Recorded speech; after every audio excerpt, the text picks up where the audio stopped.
প্রিয় দেশবাসী, ভাই বোনেরা, আসসালামু আলাইকুম।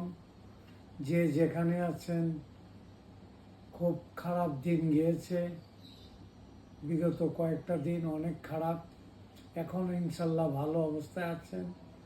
ছাত্রছাত্রী যে যেখানেই মারা গিয়েছেন তাদের জন্য খুব বেদনা এবং কষ্টের, যে কষ্ট শেষ নাই। আমার দুই ছেলে আপনাদের পাশে ছিল, দুই ছেলে পরিশ্রম করেছে। আমি বলেছি যাও, কোনো অসুবিধা নেই, যদি মরণ থাকে থাকবে। আমার দুই ছেলে আপনাদের পাশে ছিল, হয়তো আপনারা ছিলেন না। আমি মাঝখানে অসুস্থ ছিলাম, চোখে আমার একটু প্রবলেম ছিল। এখন ডান চোখ তো আমার আগের থেকে ভালো, বাম চোখটা এখন 90% ভালো হয়ে গেছে আপনাদের দোয়ায়। আপনারা যে যেখানেই থাকেন ভালো থাকেন। দেশ